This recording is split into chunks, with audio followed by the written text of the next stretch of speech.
congratulations, Ian. Well done. Cheers. What got you into this area?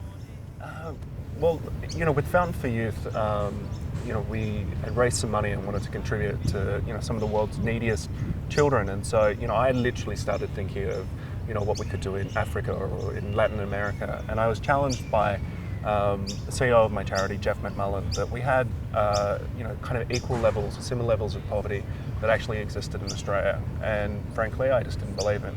Because I grew up being taught that, we basically have a free education and healthcare system. So I didn't understand how that could happen in Australia. So how did he change your mind? Did you go out to some of the communities? Yeah, we went up to a couple of communities in one trip, and being 120 kilometres outside of Katherine, the first community that I visited, and looking around and seeing that there is a lack of facilities, whether it be accommodation or things for school and whatnot.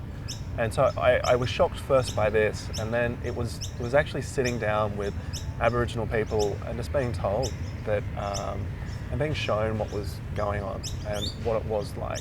But also at the same time, there was a resolve that things can be better. People weren't just broken; they still had hope. And with that, I saw the opportunity to be able to work alongside Indigenous people in these different communities. And you chose to focus a lot on literacy, didn't you?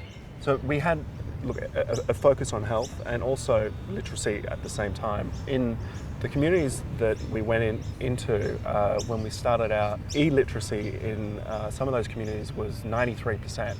And we realised that without putting literature materials into homes, which was sometimes bookless homes, that the messages about different health needs would not be able to get out into the community. And so we partnered with different people within the communities to be able to get out what they needed specifically in those communities. And there were different community needs in the communities that we work with across the area. So, and have you gone back to these communities? Have you seen, I guess, some positive change occurring over the years? Well, we have. We've been in this for more than a decade. So you see kids that grew up, started going to school, that hadn't been to school. We've seen strong principals. We've seen strong parents that want to see their children to be able to have an opportunity that they didn't have. So we have a school with just a really great principal and a couple of good teachers that some of their kids outperform the national average in the NAPLAN test that everyone talks about. In a lot of cases, when you look at remote communities, they are so isolated and removed that it is easy for Australians to try and forget that. But I think if we really want to become the nation of greatness that we potentially can be, we have to look after the first Australians, and we have to look after the neediest people in this country above all else. So it's been going for 10 years now. What are the future goals? Well, the long-term goal for Fountain for Youth is for it to become completely redundant.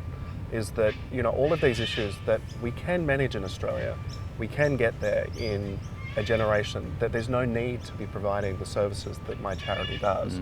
And this should be the aim of a lot of different organisations that work in this area, is that it isn't something that needs to continue because we've actually helped out in the area of need that we first decided to assist in. And what about you, Ian? What are you up to? Well, up for me next, in the pool, doing some training, and probably back up to some communities as well. There you go. How do you do both of those things? I can't even swim 50 metres in a day. Thanks so much. Pleasure. Cheers, Ian.